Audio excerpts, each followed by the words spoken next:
Bem-vindos ao primeiro Vê Se Pode. Gente, esse projeto iniciou na pandemia, na casa de Débora Salomão. Como foi, Débora?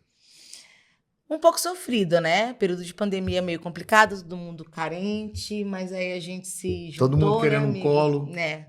A gente se juntou e depois, pós-pandemia, as quintas permaneceram, né? E meu filho dizia que era Dudu Day, a quinta-feira. E até hoje é Dudu Day, as quintas a gente se encontra.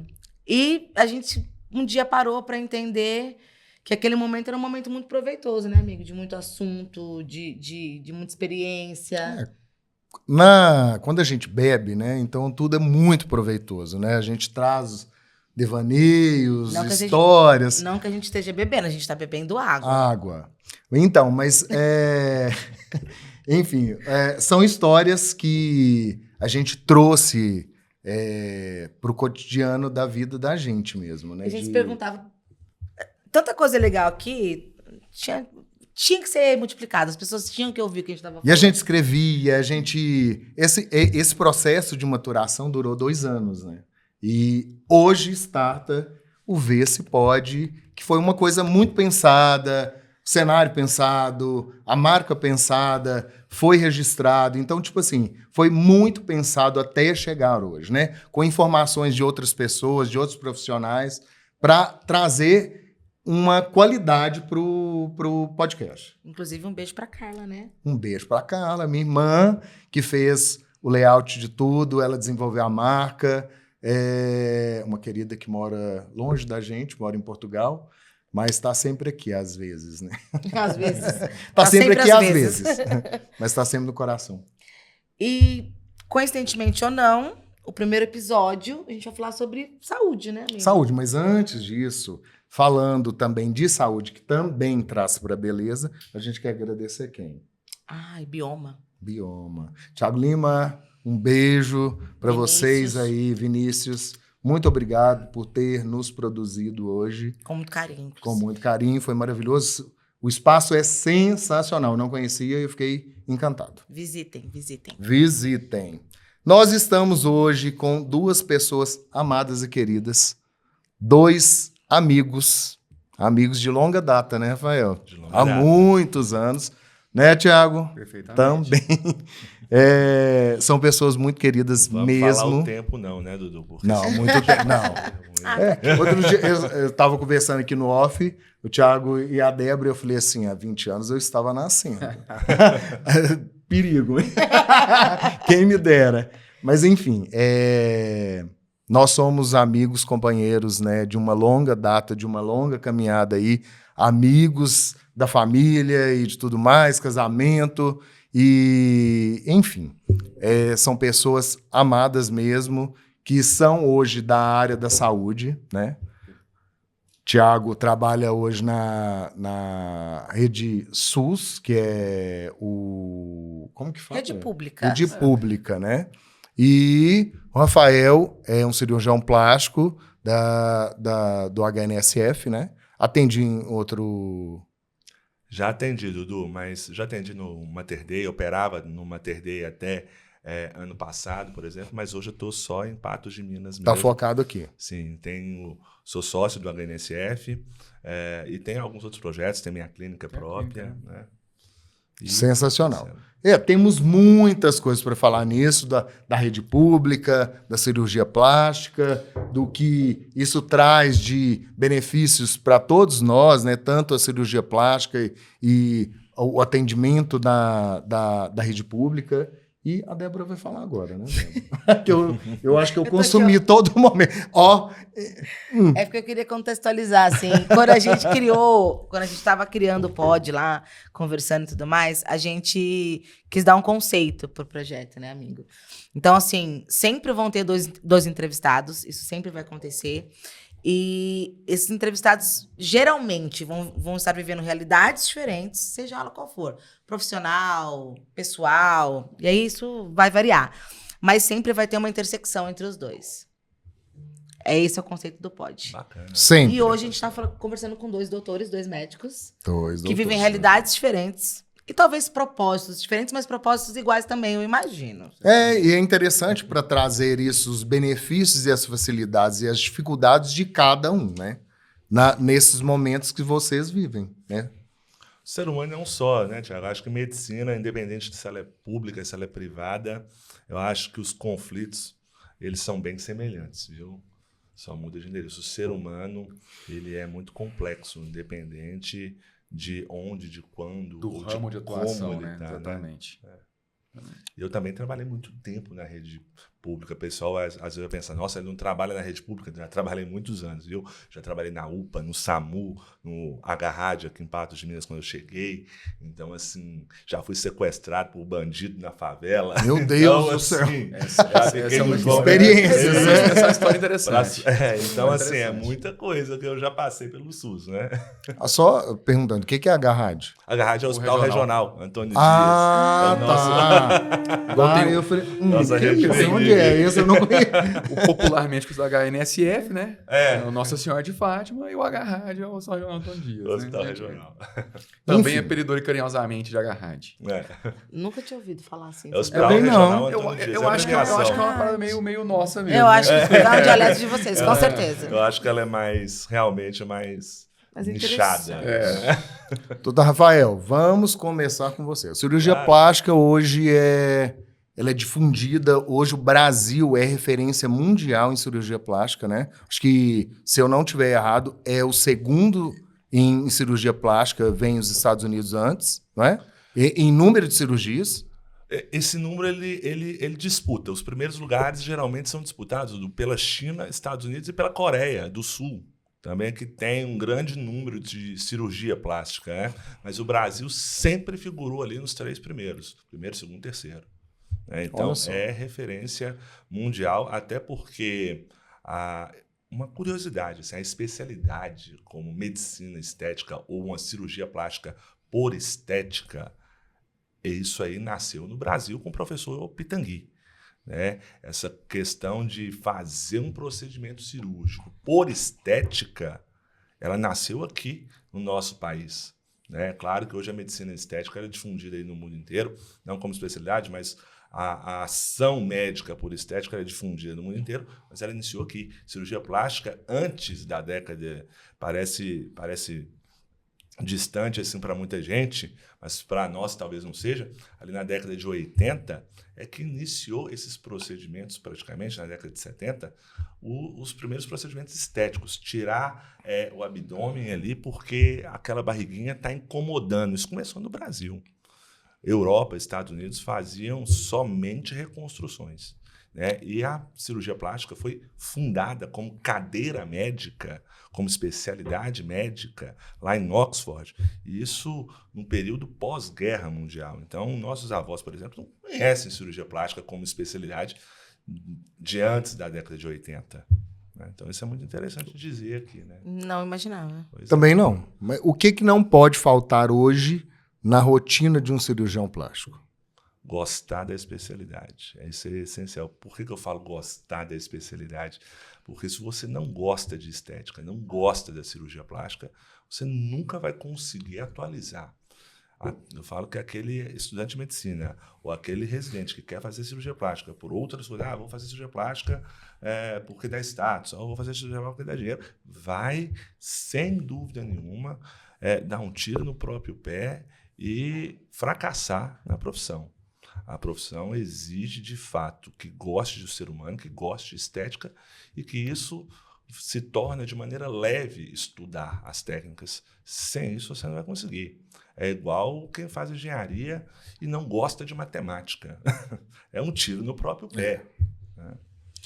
Eu acredito que escolher ser médico, independente da especialização, você precisa gostar, né? Porque eu acho que é uma profissão de uma responsabilidade muito grande, né? Deveria, né, Débora? Né, Thiago? Cada dia que Mas passa... não é bem assim, não. Cada dia que passa, a gente percebe, ainda mais recentemente, somente com esses cursinhos, você pode observar, por exemplo, né? Primeira polêmica da noite. Primeira vez que eu vou falar uma polêmica. Gosta assim? Mas você pode observar, por exemplo, nas propagandas de rádio dos pré-vestibulares, né? Aprovado em medicina, aprovado em medicina. Até tem uma circulando aí que o diretor do curso fala, só fala que a gente fala só de medicina. E só fala de medicina. Escutei semana passada. Né? E assim, eu tenho uma prima que ia fazer direito, foi fazer um cursinho pré-vestibular e vai fazer medicina. Simplesmente trocou, porque foi fazer lá em Uberlândia, um cursinho que tem mais 99% dos alunos vão fazer medicina na Federal. E ela teve outros motivos, obviamente não foi só isso. Se ela estiver me ouvindo, não foi só isso, eu sei que não. Mas, obviamente, teve a influência do meio, né? O homem é um produto do meio também. Então, teve uma influência do meio aí. Né, Rafael? Cada dia que passa a gente vê mais isso acontecer. As pessoas fazendo medicina porque dá dinheiro, porque dá dinheiro rápido, porque, diferentemente de outros cursos, você consegue se posicionar no mercado mais rapidamente. O que também está mudando. E muito. Né? Cada dia mais difícil pegar plantão, cada dia mais difícil conseguir as coisas. Né? Mas é o que você falou, deveria ser. Mas a realidade é que cada dia que passa, Mas quando a oferta é muito grande, a demanda tende a diminuir, né? Então, tipo... Perfeito. Não é, se tem cursos demais de medicina, estão aprovando, estão cada dia mais profissionais na área, no mercado. Onde que vão se encaixar esses profissionais, né? É porque existe uma questão de status também, né? Sim. Curso, né? Acho que tem muito disso também. E aí, eu já posso emendar uma pergunta aí. Até onde vai o glamour de ser médico? Existe algum glamour? Até você cair no mercado de trabalho, né? Eu acho que até você se deparar com a realidade, pegar o seu diploma e encarar o seu primeiro plantão. Ali já é o primeiro choque de realidade. E pegando um pouco esse gancho aí, dessa demanda das altas escolas de medicina aí, que está em médico formando, mas em contrapartida, Dudu, é interessante dizer, Débora, que as especialidades médicas estão se fechando. A residência médica, elas estão diminuindo as suas vagas e exigindo cada vez mais dos candidatos. Isso a gente vê pela SBCP, pela Sociedade Brasileira de Cirurgia Plástica, que tem feito aí um trabalho sensacional fiscalizando os serviços de residência, onde o médico vai ser especialista, onde exige a prova de título de especialista e exige ali pré-requisitos para se tornar um especialista e ter o seu RQE, que é o Registro de Especialidade Médica. Isso é bom. Então, isso é essencial. Já que o MEC, ou que o governo federal abriu as portas das faculdades, as especialidades, elas entram para vigiar e manter o nível científico elevado. Afinal, como o Dudu disse, a cirurgia plástica, por exemplo, eu falo muito da minha especialidade, que é onde eu conheço. Claro. Né? A cirurgia plástica, por exemplo, ela se fecha e se policia para continuar sendo referência mundial. Se não for um trabalho da Sociedade Brasileira de Cirurgia Plástica para isso, não vai manter esse nível elevado. Até porque acho que a gente deve chegar nesse ponto em algum momento aí nas suas perguntas, mas a judicialização da saúde está cada vez maior. Exato. E se tem alguém que é vítima dessa judicialização da saúde, é o ginecologista obstetra, né, que talvez seja o número 1 de processos do Brasil, talvez do mundo, e o cirurgião plástico. Porque o resultado da cirurgia plástica, se eu estiver falando alguma coisa errada, você me corrija, mas ele é subjetivo. Né? Nossa, é interessante o que você está falando. Obviamente, né? Porque eu pretendo, por exemplo, procurei o Rafael, acho que o ano passado ou em 2022, para poder tentar mudar minhas orelhas. Eu fiz um procedimento com um amigo, ficou legal, mas não ficou do jeito que eu queria. Subjetivo, né? As pessoas falam, de Deus, a sua orelha tá bacana. Para mim não tá. Né? Com certeza. Silicone. Subjetivo, né? Você coloca a mulher coloca um silicone, ele fica legal, talvez para ela não ficou legal, mas para o cirurgião era o resultado que ele esperava e o resultado correto de acordo com as técnicas mais estudadas e indicadas para aquela paciente. Então, o cirurgião plástico, ele sofre muito processo porque o objetivo, o resultado é subjetivo. A entrega só te interrompendo um minuto, a entrega de um profissional, né, da área da medicina estética, às vezes ela vai até aqui. E o cara quer daqui para lá. Aí, tipo, eu quero... Igual tenho a história do cara que quer virar o Cauã Raymond, né? Então, meu amor, eu vou chegar com uma foto, eu quero assim. Meu amor, a sua estrutura não é essa, e aí eu vou colocar um filtro e vou ficar igual o Cauã Raymond. Então... O Ken humano não conseguiu ficar muito bem parecido com o Ken humano. Né? Com o Ken boneco, E né? vários Kens que existem aí ao redor do mundo, né? E alguns exageros mesmo. Né? Muitos, né? Agora, comentando o que vocês falaram da judicialização, a cirurgia plástica ela sofre muito por isso. Mas é interessante dizer aqui que o paciente, com essa expectativa dele, e junta ainda a expectativa do cirurgião, que o cirurgião quer, de fato, oferecer aquele resultado para o paciente. E aí, o problema, eu falo, olha, gente, eu particularmente, eu acho que eu sou meio até atrevido de falar isso que eu vou falar aqui agora, mas eu, particularmente, não vou falar que o meu medo é zero, mas eu tenho medo quase que zero de erro médico. Se você segue as técnicas, segue os padrões, erro médico, eu acho assim, é igual por que um avião cai. Não é uma causa só, são várias coisinhas que faz que um avião cai. Então, o erro médico, de fato, não é o que assusta, eu acho que a maioria dos cirurgiões plásticos que são bem formados. O que incomoda é a insatisfação cirúrgica. Então, esse é o problema. A gente tem que separar o que é erro médico do que é insatisfação cirúrgica. Exato. Esse é o grande problema e o grande tchan da cirurgia plástica. Porque você pegar um antes e depois, a pergunta é, melhorou ou piorou? Você vai falar, melhorou. Então, peraí. Então, não é erro médico. Se você saiu melhor do que você entrou, a cirurgia tem relativo sucesso. Se você saiu exatamente como você e o seu cirurgião quer, não. E isso é muito do ser humano. Eu falo que essa insatisfação é do ser humano, a expectativa. Às vezes você tem ali uma criança em casa que deseja uma bicicleta e quer e pede a bicicleta para o pai, para a mãe, e no Natal ela chega, ganha aquela bicicleta tão sonhada, em janeiro ela já esqueceu a bicicleta, ela já quer outra coisa. Com certeza. Isso é do ser humano. Ele esquece de fato, às vezes, como ele era antes, e depois atinge uma expectativa que nunca tem fim. Por isso que eles falam, cirurgia plástica vicia. Não é que vicia, é porque os procedimentos, eu costumo dizer, que eles nunca, de fato, atingem o seu objetivo final. A gente sempre acha, poderia ter feito mais. Até o cirurgião, às vezes, cai nessa cilada. Né? Então, eu tenho que limitar o meu risco-benefício com aquela ideia tão projetada de si. A gente tem isso, quando a gente compra um carro, depois passa um pouco... Claro, a expectativa passou, né? A mesma coisa com o carro, a gente tem...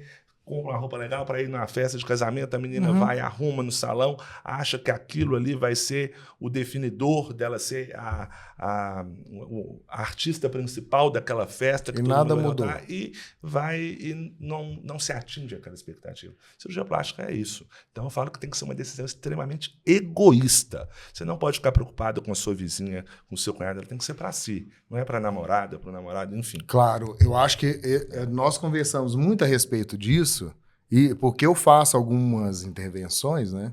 E eu sempre faço para mim. Eu não faço para o outro. Porque, por que você fez isso? Porque eu quero. Eu quis. Né? Mas eu acho que você não deveria. Você não tem que achar nada. Não tem. Eu tenho que achar. Se eu estou incomodado, porque como você está falando da orelha que te incomoda e te incomodava, se me incomoda, eu não fiz de medo, tá? Tá certo. Vamos resolver. Aí, fiz de medo. Então, tipo assim, se me incomoda, não é a Débora ou você que vai me falar que não me incomoda. É eu que sei, né? Exato. Então, e aí são dores específicas, né? Ai, nossa, meu nariz é lindo. Mas não te incomoda. Não, meu filho, o meu nariz é meu e ele me incomoda. Que seja mais lindo para você, mas para mim não é. Pois é. Então a gente tá falando sobre autoestima. Indireto. A autoestima faz parte do assunto, eu acho. Ótimo. Né? E saúde mental, de alguma forma. Saúde mental. Sim. E aí, eu queria falar sobre saúde mental. Diferentemente, em lugares diferentes, profissionais de vocês. Por exemplo, quando a gente fala sobre cirurgia plástica, exatamente sobre esse assunto. Sobre, de repente, você tá psicologicamente bem para poder ter uma decisão assertiva, ter certeza do que você está fazendo, enfim, né? E agora no SUS, de repente, é uma pessoa que procura o médico, o hospital, por uma outra motivação, geralmente vulnerável, porque se você procura, você está doente, então você está vulnerável, e tem outras 1000 situações, trocentas camadas, que essa pessoa vive e procura o Sistema Único de Saúde. Eu queria que vocês falassem sobre saúde mental relacionada à profissão de vocês, aonde vocês estão. Eu acho que a saúde mental que chega para nós na atenção primária, né? Porque, assim, é bom lembrar que eu trabalho na atenção primária, então estou no chamado posto de saúde, né? Na unidade de saúde família. Então, o que chega para mim, eu acho que o paciente que chega lá comigo é o paciente que vai chegar no Rafael algum dia, mas por motivos diferentes, né? Por exemplo, né? Hoje mesmo a gente faz a demanda espontânea na parte da manhã e acho que de 16 pacientes nós atendemos, pelo menos 9 tinham uma queixa relacionada com saúde mental. Sempre tem. Sempre tem. E todos os dias. Todos os dias, de 16, 17, 20 pacientes, a gente atende só na parte da manhã, fora os agendados da parte da tarde. Alguém sempre, desses pelo menos, vão lá, 70%, 65%, vão trazer uma demanda relacionada à saúde mental, que vão das mais variadas. Principal, mal do século, ansiedade, né? O pessoal fala que a depressão é do século passado, porque agora é a ansiedade. Estamos todos ansiosos, nossa geração é a geração ansiosa. Ansiosa. É muito rápido, né? Isso, ansiosa porque o meu nariz me incomoda, porque o meu olho me incomoda, porque eu não estou ganhando dinheiro igual o blogueiro da internet, eu não estou ganhando dinheiro como o filho do Neymar, eu não estou fazendo e acontecendo, ansioso porque eu tenho um evento, porque eu vou comprar um vestido, não sei se ele vai, o exemplo que você deu, né? Que eu não sei se eu vou ser a rainha do baile porque meu vestido é bonito, e por aí vai. Depressão, obviamente, continua também muita demanda. Cansaço mental, estresse, todos os dias. Demandas nesse sentido. E as pessoas sempre procurando encontrar a pílula mágica que vai tirar aquilo delas. Sendo que a gente sabe, e eu acho que o Rafael vai comentar muito bem isso, que são fatores multifatorial, é ambiental, desde a falta de atividade física, o sedentarismo, a alimentação ruim que nós temos hoje em dia. O celular, principalmente, é o que eu atribuo a principal causa de ansiedade. Se eu pegar meu telefone aqui agora e abrir meu Instagram, no meu feed, vai ter alguém nas Maldivas. Pô, isso é muito ansiogênico, cara. Eu estou muito feliz de estar aqui. Mas estar nas Maldivas seria um pouco mais legal. Trocando, um pouco mais legal. Abre aí pra gente chorar. Né? Seria um pouco mais legal. Eu vou ser um pouco atrevido, eu não concordo não. Eu não concordo com isso não. Que na verdade eu acho que o melhor da vida não é os lugares não, viu, Thiago? Acho que o melhor da vida é as pessoas. Sim, não. Você pode mas podia estar nós 4 em Maldivas. Mas se fosse sozinho, você não ia querer estar nas Maldivas.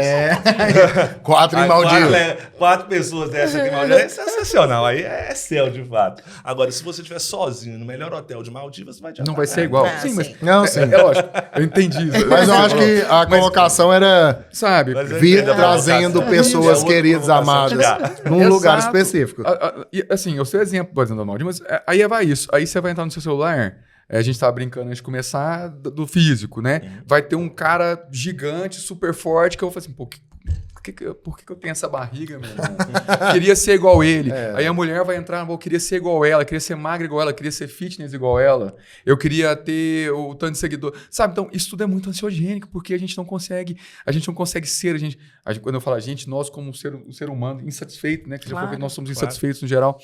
A gente não consegue ser, a gente não consegue ter aquilo que está sendo vendido para a gente o tempo todo através desse aparelho. A indústria é muito pesada em relação a todos nós, né, hoje em dia. A indústria, que eu digo, a forma de vender, né? Isso. Tudo é muito vendável, né? Você tem uma estética maravilhosa se você contratar o personal, se você tem o melhor profissional estético, não digo só cirurgião plástico, mas a melhor clínica que você vai fazer todos os lasers e tudo mais. Mas, assim, onde tudo isso vai, né? Porque você precisa... E eu acho importante você estar bem. Porque você, bem, digo, fisicamente, da forma como você gosta, né? Porque, para mim, às vezes, eu estar bem como eu gosto, talvez você não goste, né? Mas existem exageros absurdos hoje em dia, né? Preenchimentos absurdos, um botox que ninguém mexe um olho, então, ou uma cirurgia plástica que estica tanto que vira um tamborim. Então, tipo assim, é sério. A pessoa pisca o olho, levanta a perna. Então, são exageros que hoje, mas eu já vejo que a cirurgia plástica, ela encontrou um momento que ela não está trazendo mais essa... Vamos esticar a cara, mas o preenchimento vem em voga, que é um bocão, um botox que fica assim.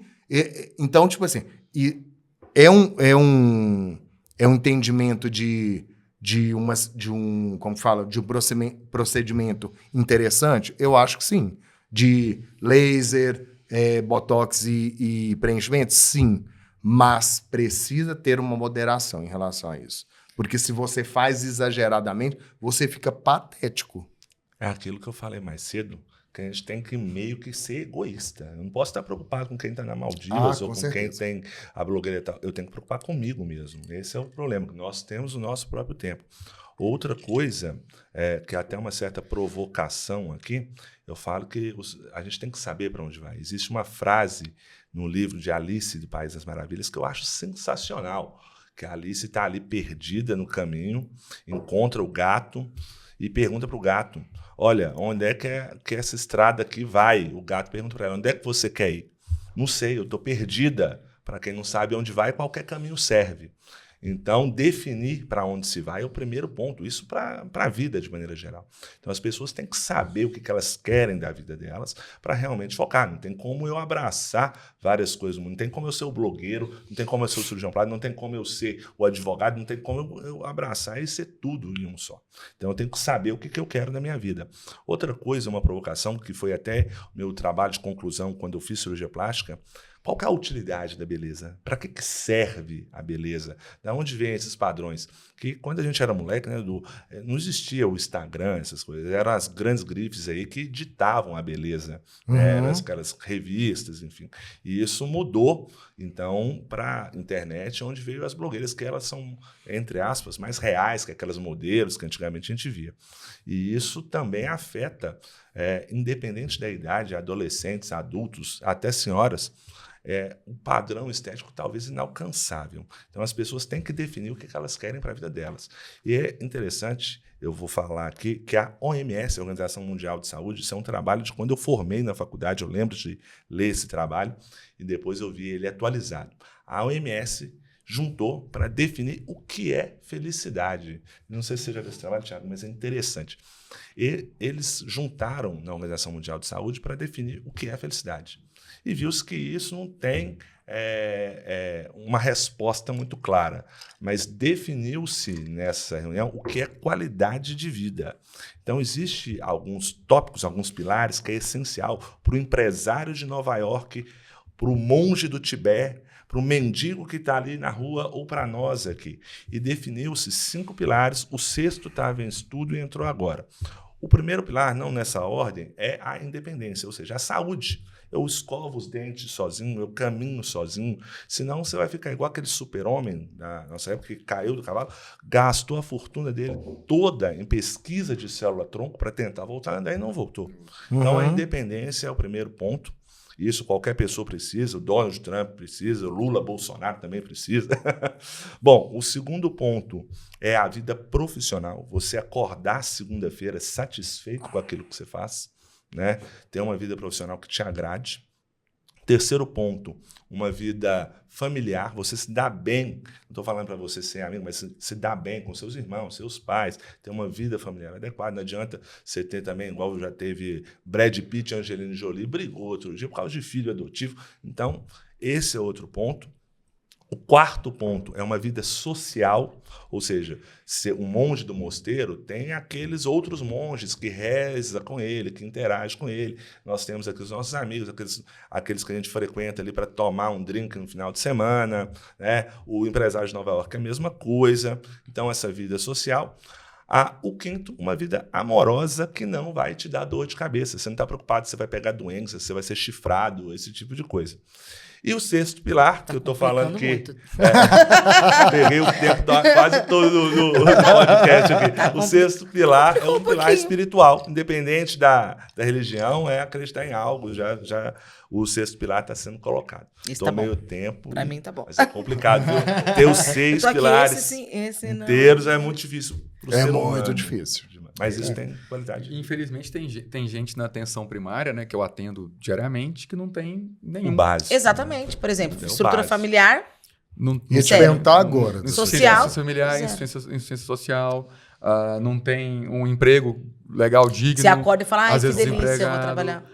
Sofre violência familiar com o marido, a mulher, algum tipo de opressão, né? Talvez alguns não tenham nem tanta independência, apesar que eles um pouco... Fora a opressão da própria sociedade, né? Sim. Que não só dentro do seu núcleo familiar, mas eu imagino que você atenda pessoas que são agredidas na rua. Então, no supermercado, sim.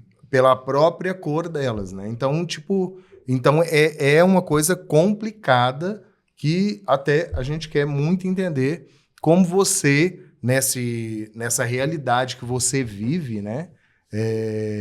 De hoje atender, imagino, a maior parte de pessoas carentes, né? E quais são as suas dificuldades dentro da rede pública? Certo. A unidade de saúde ela é uma equipe multidisciplinar. Então, por sorte, além do médico, enfermeiro, nós temos também a equipe do antigo NASF, né? Que agora é o EMULT, que é o psicólogo, o fisioterapeuta, a assistente social, o dentista, né? Então, a gente tem uma equipe realmente completa para poder atender a família, né? Isso é a unidade de saúde da família. Quais são os problemas? Mas questão, falta, às vezes, recurso, não recurso financeiro, mas o recurso tempo, né? Cada equipe, a nossa equipe lá, a gente tem mais ou menos 3.900 pessoas, sendo que a gente não consegue acudir todo mundo, obviamente, né? É uma equipe de 10 indivíduos, tem que cuidar de 3.900. E o que você falou, tem de tudo, né? A gente tem pacientes que são acumuladores, na minha área tem uns 2 ou 3 acumuladores, né? Violência pessoal tem alguns casos. Doenças, ISTs, né, que são as antigas doenças sexualmente transmissíveis, agora mudaram o nome para IST, tem muito, né? IST? IST, né? Não fala mais DST. Isso, mudou porque, na verdade, não são, por assim dizer, doenças, né? São infecções, são diferentes, outras entidades, né?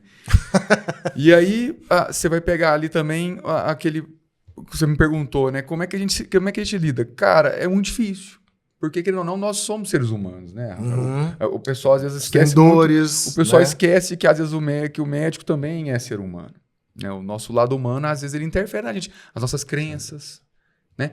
Às vezes é muito difícil separar o que eu acredito que aquela pessoa está trazendo para mim. Né? Acreditar que aquilo... Porque a minha realidade é outra, cara. Eu tenho uma família maravilhosa, um emprego legal, a minha esposa maravilhosa, tudo muito bom. E às vezes é difícil acreditar que aquela pessoa não tem nada disso. Então você fica lá pensando, não é possível, que é isso mesmo. Aí às vezes você faz uma visita domiciliar, que a gente faz visita domiciliar, aí você vai lá é e vê que a pessoa está no meio do lixo, que o marido ignora, que o filho é drogado. Às vezes bate... Muito. Bota fogo nas coisas, né? Joga fora as coisas, vende as coisas. É doideira. Eu acho que o Rafael não tem mais isso, né? Assim, você já teve isso muito no SUS, você até comentou a história do sequestro. Trabalhei né? no SUS muitos então, anos. Hoje talvez você esteja fora dessa realidade, mas a gente tem muito isso ainda, infelizmente, né? E a gente tenta fazer o melhor, a gente encaminha. E tem paciente, pessoal, que vai lá para conversar. Por isso que vocês estavam falando, vocês dois hoje, mais cedo, em relação a doenças mentais, né? Porque é o grande mal que vai existir, gente. Sempre. Para mim, porque é uma dificuldade, né? Às vezes você acordar bem já é... Nossa, que maravilhoso que eu acordei bem. Porque é difícil. Não é tão fácil. E isso não é porque... você tem grana, você não tem grana. Você tem um bom trabalho, você não tem um bom trabalho. Isso é muito... Até químico, né? Até químico. E graças a Deus, hoje, as pessoas entendem que isso é um problema, porque não era um problema, não era uma doença. A depressão não era doença. Existe a química da depressão. Né? Sim. Então é uma coisa bem complexa. Não consigo levantar de uma cama. Mas Hipócrates tem uma grande...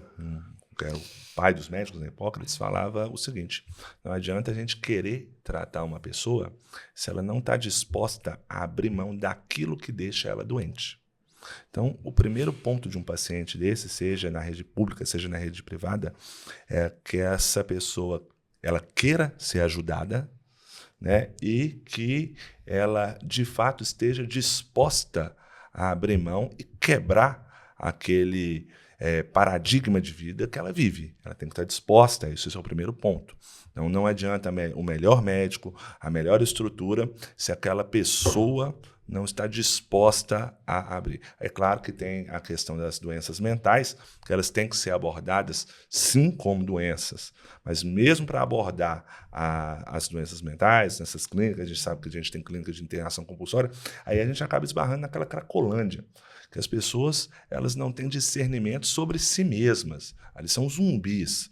Então, ali é uma questão realmente de saúde pública. Exatamente. Não, então, a saúde pública. Exatamente. Né? Ali, algumas pessoas, algumas dessas questões, elas vão ter que ser de internação compulsória, algumas. Eu estou falando que são todas, longe de mim fazer isso, mas são pessoas que necessitam, quando eu digo internação compulsória, eu falo de ajuda mesmo, por isso aí que entra as outras instituições da sociedade, além da medicina, entra essas ONGs, isso para apoiar o serviço e, de fato, iniciar ali, engateando o tratamento dessas abordagens de saúde mental, como se diz, que é a mente, ela comanda o corpo. Claro. Né?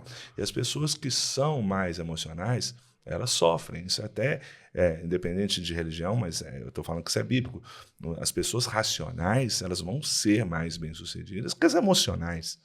Então, para se ajudar alguém emotivamente fragilizado, o primeiro ponto é racionalizar aquilo e tentar fazer com que ela racionalize que aquilo ali é um casamento ruim, que o marido dela que está batendo, ela pode buscar uma outra saída. Tem que quebrar realmente o degrau que ela está.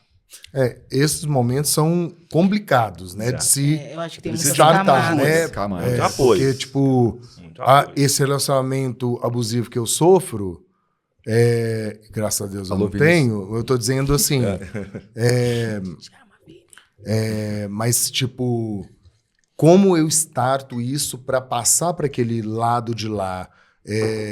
Eu tenho esse relacionamento ruim, eu sei que ele é ruim, e você pode perceber que as pessoas sempre não, mas até ela conseguir realmente passar aquele portão e tudo mais, é muito difícil. Sim. Porque às vezes ela passa, mas ela volta. Ela passa, mas ela Exatamente. volta. Quantos amigos nós temos aí que termina com a namorada, com Sim. um traficante e fica aí chorando, depressivo durante muito tempo?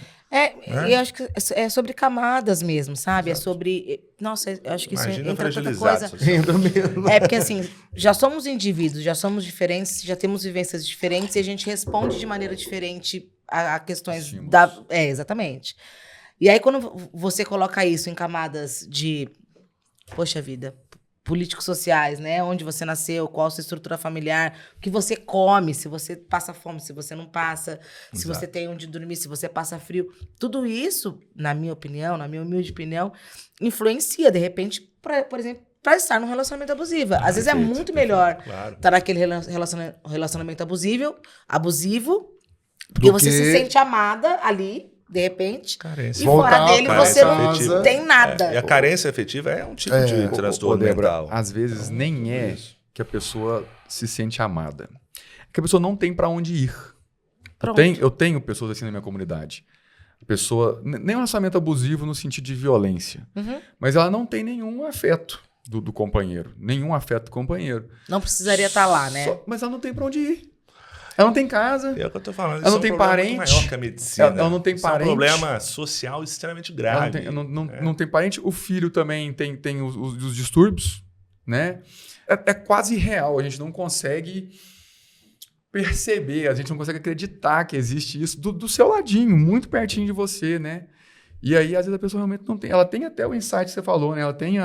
Ela percebe que ela precisa fazer algo, mas ela não consegue fazer algo, porque o contexto dela não permite que ela faça nada. Famílias estruturadas, num contexto geral do Brasil, às vezes pode ser que não sejam a grande maioria. Não seja a grande maioria, não né? De fato, não é. Mas famílias boas existem em todos os lugares. O que eu queria te perguntar.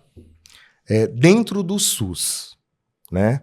O que você vê, doutor Tiago, que poderia melhorar para a população? Nossa, pegar uma lista ali e começar. Quantas horas? Não, vamos lá. Realmente uma pergunta perfeita. É uma lista, né? É uma lista. Mas o primordial que eu vejo seria investimentos mais precisos em saúde. Primeira coisa. Posso trazer para a realidade do Rafael, que talvez ele consiga me ajudar mais nisso? Por exemplo, cirurgia plástica. Cirurgia plástica no SUS hoje, ela tem alguns critérios, talvez o Rafael saiba dizer melhor que eu, mas mastopexia, né, que é tirar uma mama que é muito grande, o paciente bariátrico, que você vai fazer a correção de pele lá. Hoje o SUS atende isso? Atende, só porque tem critérios. E um dos critérios, por exemplo, aqui em Patos a gente faz através de TFD, que é o tratamento fora do domicílio. Aqui em Patos não faz em Belo Horizonte. E um dos critérios de BH, que a fila é gigantesca, uma fila bizarra, um dos critérios é que o paciente tenha IMC 24. É 24 mesmo, né? Praticamente abaixo de 25. Abaixo de 25. Tipo assim, cara, a IMC, pessoa... pra quem sabe, é o índice de massa corporal. Às vezes o pessoal tá vendo ali... Não, é importante explicar.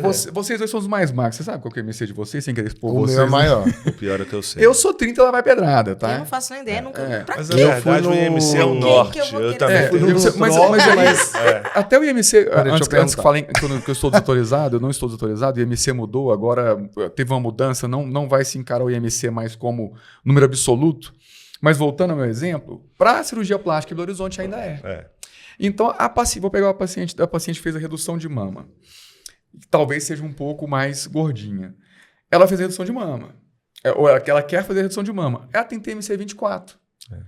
Mas, cara, talvez só a mama dela pesa quilos suficientes que ela pode ser magra, mas não consegue bater aquele IMC 24, que é um IMC muito... Não é muito baixo, mas é um IMC difícil de se conseguir. Até para nós, a maioria da população tem o que a gente chama de sobrepeso. Sim. O meu eu tenho sobrepeso. Uau, o IMC 28, a maioria das pessoas e não é porque você tem o IMC 30 também que você é obeso. O Thiago aqui, por exemplo, já falou que então a massa muscular é maior. Tanto que você vê esses lutadores, fulano é peso pesado. Não é porque ele é gordo, é porque ele realmente tem uma massa muscular mais elevada. Mas você tá vendo que é um critério, e esse critério ele existe, não é porque o cara que fez o critério é mau. Ele quer que a pessoa seja magrinha.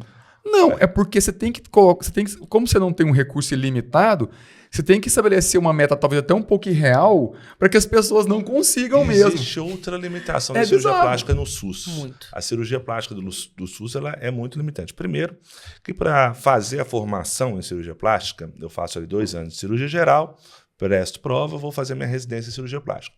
Essa residência muitas vezes é feita no hospital público. Tem alguns hospitais privados que têm especialização em cirurgia plástica, mas a gente sabe que Os hospitais públicos é que fornecem a formação de qualidade. A minha formação, por exemplo, é no hospital público. Eu fiz residência de cirurgia plástica na Santa Casa. É claro que eu tinha estágios fora, no Rio de Janeiro, com o professor Pitangui, tinha no Mater Dei, mas a gente aprende a operar, vamos dizer, a cirurgia plástica no paciente do SUS. Querendo ou não, por isso que chama hospital-escola. É no hospital-escola que o residente, que é aquele médico que está aprendendo, vai operar. Então, eu aprendi a operar mama, abdômen no hospital-escola da Santa Casa do SUS. Então, são essas cirurgias, só te interrompendo, são essas cirurgias que são aprovadas pelo SUS, que são feitas pelos... Exatamente. Eu atendo o paciente, não tem jeito da madame, da madame, da modelo, vai operar comigo como residente. Então, a gente aprende disso não só na cirurgia plástica, na cirurgia cardíaca, na neurocirurgia. Por isso que existem esses hospitais escolas, que é o hospital da UFMG, que é o HC, por exemplo, que é onde você faz prova e vai prestar a sua especialização ali. E ali a gente tem também um número limitado de recursos. Eu sei que as tecnologias que eu tenho em cirurgia plástica, plasma de argônio, vibrolipo, eu jamais vou ter isso no SUS. Quando eu entrei na minha residência, eu lembro de juntar com os meus colegas, que hoje são os meus grandes amigos de Belo Horizonte, a gente fazer uma vaquinha entre nós e comprar material de lipo, né? Comprar prótese de silicone para colocar nas pacientes do SUS, que a gente fazia a redução, para nós treinarmos mesmo a nossa cirurgia e dava isso para a paciente, né? Então tinha muito disso. Então, em resumo, respondendo a sua pergunta, acho que mais recurso para a saúde para ser melhor aplicado. Aí a lista é gigantesca, né? Do que a gente poderia fazer. Mais equipe de unidade de saúde família, mais recurso para pagar o especialista, porque é o seguinte, né? Se eu estiver falando coisa errada, você me corrija. O Rafael, eu tenho certeza do que eu conheço dele, que ele é um cara que operaria pelo SUS aqui em Patos. Se tivesse o mínimo, e não estou falando que aqui em Patos é ruim não, tá? Aqui em Patos nós estamos no céu. Eu tentei, viu, Thiago? Vou te falar bem a verdade que eu tentei. Mas talvez a gente não tenha recurso. Não é falta de vontade do gestor, não é falta de vontade de ninguém, não. É porque não tem condição a burocracia de trazer e até de pagar o que o Rafael merece receber também. Fazer, por exemplo, você até notava, eu vou até falar isso aqui publicamente, que era uma coisa que pouca gente sabe, alguns amigos sabem, mas eu não sabia, tá? Não foi um gancho, não. Cirurgia plástica eletiva no Agarrate, quando a gente estava no hospital regional, mas a questão burocrática daquilo ali era muito grande para fazer ali dentro, né? Existia uma série de coisas que travou, não tem jeito de fazer, não tem jeito por N motivos burocráticos, né? Cirurgia plástica é uma coisa cara, né? A hora do Rafael é cara. Isso disponibilizando honorário, disponibilizando minha equipe, eu não consegui. Agora pega, por exemplo, um reumato. O reumato não quer deixar de atender no ar-condicionado bonitinho, não estou julgando reumatos e dermatos e otorrinos, não estou julgando, pelo amor de Deus. Pelo amor de Deus, não é um julgamento. Mas eu entendo, porque o colega, o Rafael falou, ele terminou a faculdade 6 anos, fez uma residência, o que estudou, se preparou, tal. Só porque não é Patos, não é Lagoa Formosa, não é Carmo Paranaíba, é geral. O SUS não consegue pagar o que aquele profissional, nem perto do que ele consegue no particular. Então é difícil você falar, não, vou ter reumato para todo mundo, vou ter dermato para todo mundo, vou ter otorrino para todo mundo, que são as especialidades que a gente tem uma fila. E igual eu falei, Patos está no céu. Sem querer defender nossa mas já defender a nossa administração. Não, administração, nosso sistema. A gente tem muitas especialidades funcionando bem. Ginecologia, ortopedia, psiquiatria, tudo tem filas grandes. A gente está falando da administração federal, isso. Não é municipal. Não é municipal, não. Eu sou usuária do SUS, assim, há anos aqui em Patos, e eu não tenho do que reclamar, assim. Obviamente, quando a gente chega nas especialidades, fica um pouco mais difícil. E aí a gente se organiza, vai ali, né? E o grande problema, Débora, eu falo pelo menos nas especialidades cirúrgicas, na cirurgia plástica, por exemplo, que o cirurgião plástico, eu falo que é o mais barato. Um maestro que fica ali com a varinha na mão, tocando a orquestra, é o mais barato. O cara é a orquestra. O caro é as tecnologias, o aparato cirúrgico, a equipe cirúrgica, isso tudo, uma cirurgia plástica de qualidade, ela não é acessível para qualquer um, porque ela demanda, de fato, aparatos ali de tecnologia que ainda são muito caros para a nossa realidade, para quem deseja, de fato, aquela cirurgia plástica de qualidade mesmo. Vamos fazer isso daí? Você tá aí, ó. Cultura.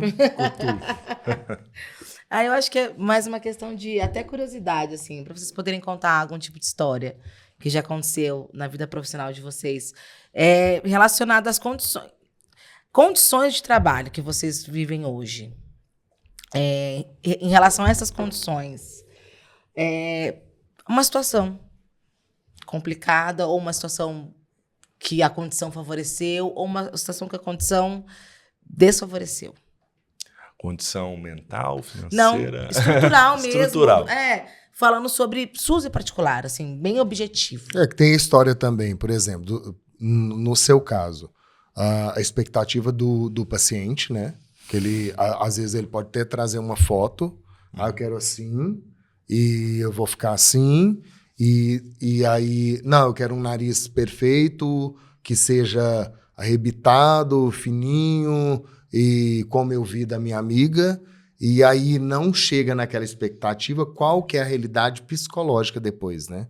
De um paciente que passou por um processo traumático, né? Porque toda cirurgia é trauma, né? Sim, e tem os seus poréns e nãos, né? Até da anestesia e tudo mais. Como chega nesse... É aquilo que eu falei um pouco mais cedo, né? É da insatisfação cirúrgica. O grande problema do paciente de cirurgia plástica é que ele não está doente, ele chega ali com aquela expectativa. Então, de fato, vamos dizer assim, não falta saúde para ele, né? Então, essa noção que a gente tem no SUS, ou então num paciente, mesmo na rede privada, eu tenho paciente, às vezes, do CTI, que tem feridas e escaras grandes ali, que precisam ser reconstruídas.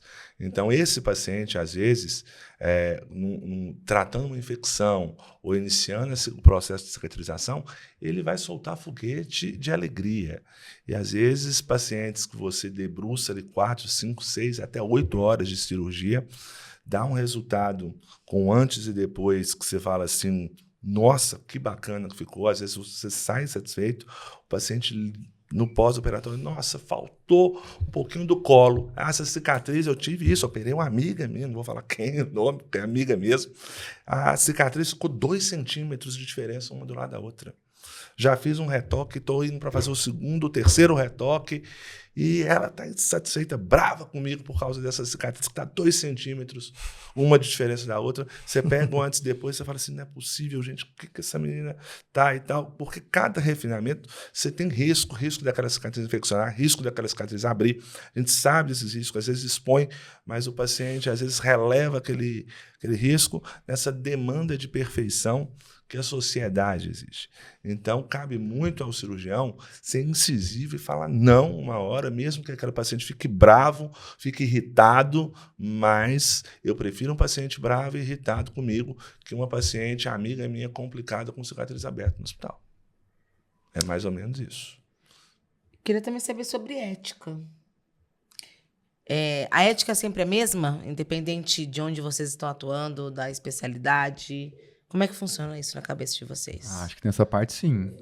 É muito bom. Eu acho que a gente não tá... Nessa aí eu falo que é de berço, né? Não adianta, né, da faculdade. É claro que você tem um código de ética médica, tudo, mas a ética, de fato, ela começa em casa. Ela começa da personalidade. Não vou falar de criação de pai, de mãe, de família, nada disso, não. Ela começa realmente da personalidade da pessoa. A pessoa, ela é uma pessoa ética, ela é uma pessoa realmente que preserva pelo ser humano em si, né? Antes de ser cirurgião plástico, quando eu tinha meus 15, 16 anos, eu queria até ser padre na época. Eu gostava. Interessante por questão religiosa mesmo, que eu tenho uma coisa com a Igreja Católica que é muito forte, ainda tenho isso, mas eu via que nessa questão, para ser ético, você tem que gostar de seres humanos, você tem que gostar de gente. Independente da religião que eu estou falando, Jesus Cristo como profeta. Não estou falando de Jesus Cristo da religião, Jesus Cristo Messias, não. Estou falando de Jesus Cristo como figura histórica, assim como teve Júlio César, assim como teve Napoleão Bonaparte. Jesus Cristo como profeta, ele teve aqui e colocou que o melhor da vida é as pessoas. E tratar essas pessoas, como já dizia ele, não faça com os outros aquilo que não quer que faça com você, é o primeiro ponto da ética, seja ela em que nível for, seja ela médica, social, em qualquer ponto que seja. Né? Então, acho que isso é muito da pessoa. É isso. Pensando. Né?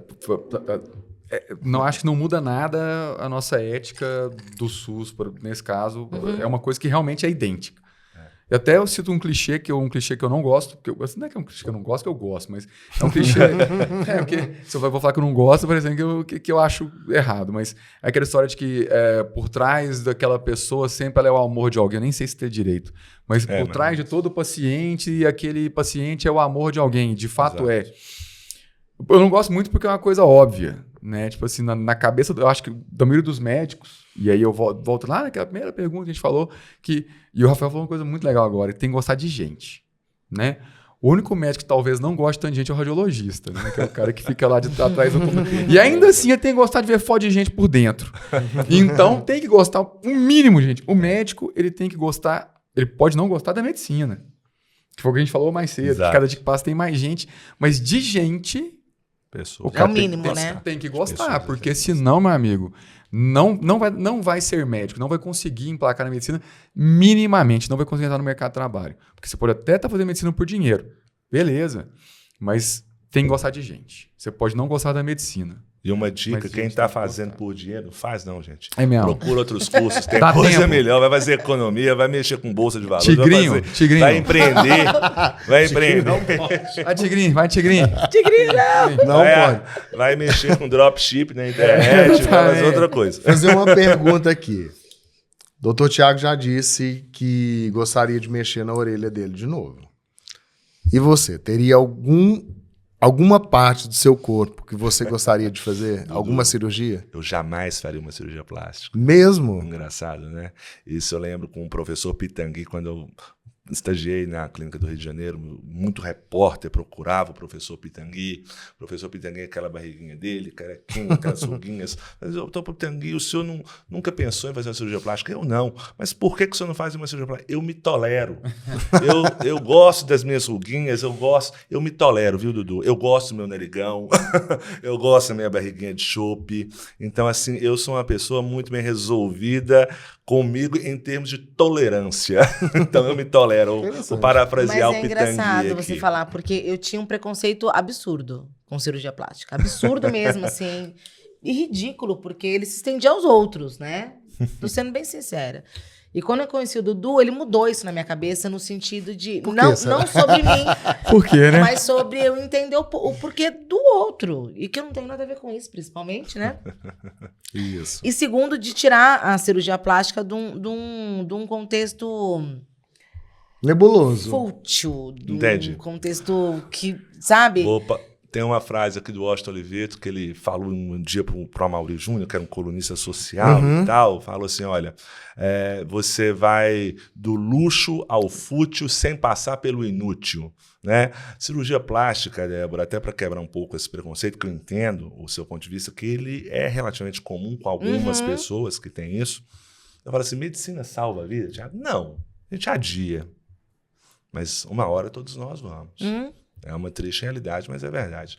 Então, penso eu, quando você vai num velório, vai uma coisa, fala, o corpo tá ali, mas a pessoa não tá. Ou seja, eu falo que o corpo é a morada da alma. Se sua casa tem uma lâmpada queimada, você vai ali e troca a lâmpada. Óbvio. Se ela dá uma infiltração, você chama um bombeiro, conserta. E último caso, você pode até mudar de casa. Mas essa casa não tem jeito da gente mudar, não.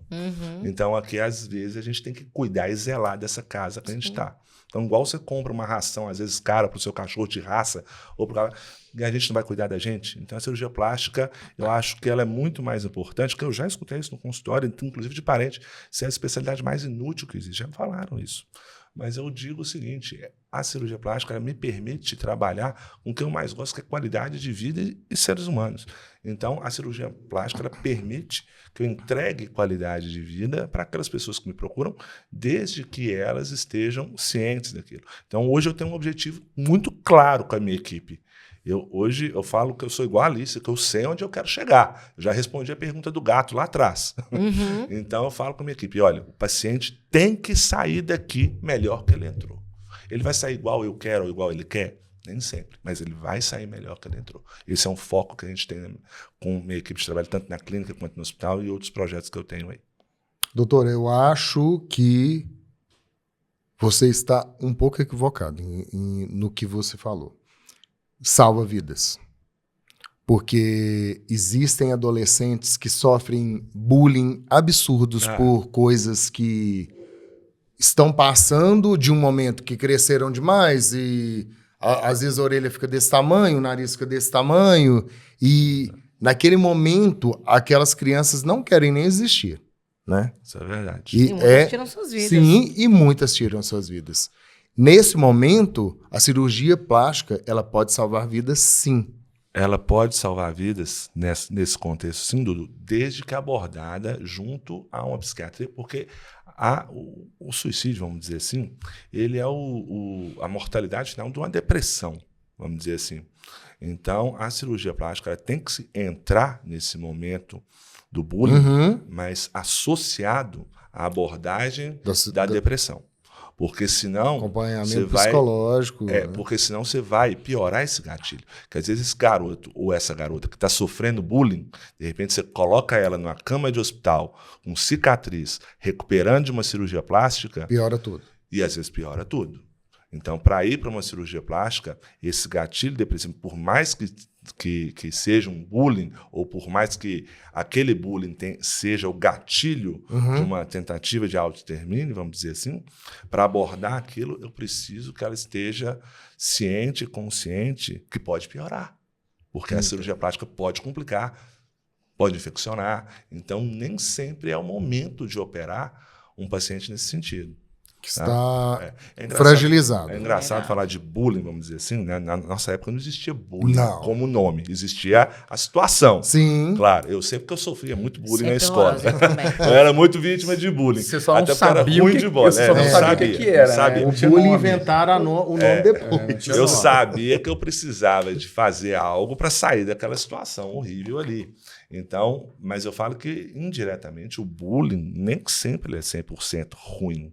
É necessário um bullying para que a pessoa queira sair daquele gatilho e atinja determinado sucesso. Estou falando que a maioria das pessoas de sucesso sofrerem em algum determinado momento algum tipo de bullying. É claro que não estou falando de bullying, de chegar ao ponto de depressão, nem nada disso não. Mas é interessante abordar isso de uma outra maneira e onde a cirurgia plástica vai coroar isso. É o chantilly, é a cereja do bolo. Né? Mas eu preciso do pó royal primeiro. Pronto, já posso falar. Na minha época de escola, eu zoava minha boca, que minha boca era grande, me chamavam de bocão da Royal. E hoje a galera tá botando boca. Então, ó, beijo pra vocês, meus amores. O mundo girou, não é mesmo? Sofri, mas hoje tá tudo certo, é sobre isso. Quero agradecer imensamente vocês dois por compartilharem, né, a vida no SUS, Mas já? Mas já? Passou tão rápido. No hospital, no Nossa Senhora de Fátima, né? Com as suas cirurgias plásticas aí, que todo mundo elogia e tudo mais. Obrigado. Doutor, eu já fui lá várias vezes, né? E é interessante. Não contar não, que você não é da minha área. É brincadeira, é humor. É humor. Nem fui. Mentira. Mas quero agradecer imensamente, sabe, a disponibilidade de vocês, né? De estarem aqui. Né? Sei que é corrido, tanto para um como para o outro. Estar aqui e com a gente, com essa conversa boa, né? Muito obrigado de verdade. Nossa, eu agradeço demais o convite. Dudu, Débora, muito, muito obrigado. Você desculpa aí, que às vezes a cirurgia plástica deixa um pouco o tédio do assunto, mas agradeço demais vocês aí. Nada, parabéns. Todo mundo quer saber de cirurgia plástica, eu principalmente. Muito sucesso para vocês aí. Axé. Isso aqui vai decolar, viu? Se Deus quiser. Se Deus parabéns. Quiser. Faço das palavras do Rafa as minhas. Desejo um sucesso enorme, com certeza vai ser um projeto que vai ser longevo, vocês vão ter muito... Provavelmente nós vamos voltar aqui. Tomara. Né? Com certeza. Numa segunda temporada. Vamos. Para falar de inúmeras coisas. E agradecer a vocês pelo convite. Já falei com vocês em off que eu fiquei surpreso. E agradecer ao Rafael também pelas palavras, né? Muita sabedoria que trouxe para nós também. E contem comigo aí, que precisar. Obrigado você também, viu, Thiago? Juntos, que viu? deu aí esse cenário, falou yin e yang, né? Que os dois opostos ali, mas que na verdade se funde para falar de medicina. Focada de na maneira geral, opção, né? Que tem. Eu achei a ideia sensacional. Mas tem uma intersecção. E agradeço muito, eu também fiquei muito surpreso com o convite. Obrigado mesmo. Mas ainda tem uma pergunta, doutor Rafael. Para quem quer fazer uma cirurgia plástica hoje, qual é o seu conselho? Primeiro, saber o que se quer, saber o que se deseja com aquela cirurgia plástica. Ter isso de uma maneira muito clara, às vezes, de expectativa. O segundo, procurar um profissional qualificado, membro da Sociedade Brasileira de Cirurgia Plástica, que opere ali no hospital de qualidade e de ponta. Então, ser membro da SBCP é o principal ponto na escolha do seu cirurgião. E o segundo ponto, ter realmente uma consciência, uma ciência daquilo que se propõe a fazer. Depois que a Débora fizer a pergunta do doutor Thiago, quero fazer uma pergunta para os dois. Qual a pergunta? Essa que está aqui, ó. Pode fazer você. Não, você. Ai, Eduardo, qual que é? Eu não tô enxergando, cara, tá longe o Tá negócio difícil. Tá, isso é importante. Deixa mensagem pra galera que usa o SUS, que tá lá com você. Eu sou essa galera, inclusive. Essa é a pergunta que eu mais temia. Porque, assim... Vou falar e, por favor, não me cancelem. Se cancelar, cancela com carinho. Devagar. Devagar. Às vezes a gente faz um uso predatório do SUS. Tá? O SUS, como eu já falei, tem um recurso limitado. Por vezes limitadíssimo. E a população como um todo faz um uso predatório do SUS pensando que o recurso é infinito. Né? Às vezes as pessoas não entendem que aquele recurso financeiro, pessoal, né, o RH, ele tem um recurso limitado. Então, às vezes, quando a pessoa procura o atendimento, nem digo médico, não, mas vai lá para ferir para poder fazer alguma coisa, por exemplo, a pessoa está com, sei lá, precisa fazer um curativo. Ela fez o curativo ontem. Aí programou o curativo para fazer daqui 2 dias, 3 dias. Ela vai lá no outro dia porque é direito dela. Isso é polêmico, tá? É direito dela. Ela vai lá e usa aquele recurso. Às vezes uma pessoa que estava esperando há mais tempo precisa. Tem um gasto da gase, tem o gasto da cobertura, tem o tempo do profissional. Aqui o pessoal está cansado, porque o pessoal da saúde, não é só o médico não, tá? O enfermeiro cansa, o técnico cansa muito mais. Ficar dando injeção lá cansa, gente. Entendeu? Recepcionista cansa. Todo mundo cansa. A moça da limpeza. A moça da limpeza cansa. Então, tudo tem recurso. Faça um uso racional. É seu direito usar o SUS. As pessoas têm direito de usar o SUS. O SUS é universal, integral, equânime. Tá? Tem tudo isso. Mas, pense uma forma racional de usar o SUS, pensando que aquilo lá tem recurso limitado, desde o financeiro até o pessoal. E tem pessoas que precisam muito usar aquele serviço. Pode nos procurar tranquilamente na unidade de saúde, pode. Mas pense bem, sabe? Leve uma demanda compatível com o que você está sentindo. Não invente, não finja, não potencialize. Para querer só como que chama? Atestado? Atestado. Cara, nem disso, cara. Porque tem muita gente que às vezes nem quer o atestado. Mas vai lá porque é de graça mesmo. Sabe? Eu tô com medo de falar isso que eu tô falando. De graça, não, eu entendi. Mas, usar com sentido vai lá porque é de graça. coletividade. Entendi. O cara passa na porta da UPA e vai, opa, tá vazia, eu vou ali consultar. Vou entrar. Esse é um problema do SUS que eu tinha quando eu trabalhava no SUS, era um pouco isso. Como eu trabalhava na UPA, era uma UPA bem movimentada ali em Santa Luzia, enfim, chegava ali às vezes no plantão de 2 horas da manhã, um abscesso de 10 dias daquele paciente. Meu Deus. Então, assim, você tem que saber quando é que você vai buscar a unidade básica e quando é que você vai buscar a UPA. A UPA é para urgência, pessoal. Uhum. Então, se você está querendo controlar a pressão, vá para a unidade básica, não vá para a UPA. Né, para renovar a receita, né? Então você tem que ir para a unidade básica, você não vai para a unidade de urgência. É mais ou menos esse tipo de caminho que tem que se saber o paciente. Né? Não usar só porque está lá. É usar com consciência. Com consciência, um uso racional, com respeito. não predatório. Exato. Pensando que tem profissionais lá que estão... Posso? Não sei se o nosso tempo tá... Claro, não, tá pode. Você falou nessa questão, né? O que eu percebo hoje é que existe até uma certa raiva da sociedade contra os médicos, né?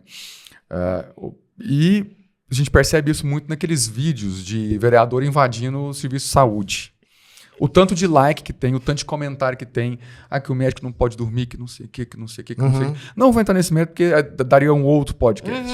Um outro Vê Se Pode. O próximo. Né? A gente consegue falar, a gente pode fazer um outro Vê Se Pode disso. Mas a gente percebe isso muito, mas saibam que o médico, que às vezes as pessoas estão com um certo ranço, na equipe também tem o enfermeiro, que todo mundo gosta. Tem o técnico que todo mundo gosta, tem recepcionista. Então não é só... Eu não vou lá porque aquele médico está à toa. Quando você vai lá no médico está à toa, o enfermeiro tem que te triar primeiro. O recepcionista vai te atender, vai gerar sua ficha, vai imprimir, vai passar pro enfermeiro, o enfermeiro vai triar junto com o técnico, vai ferir sua... E aí depois vai no médico. Aí o guarda também, o guarda da UPA também está lá, ele também trabalhando. É mais uma pessoa para poder movimentar. Então tem todo um arcabouço de pessoas ali disponíveis. Então...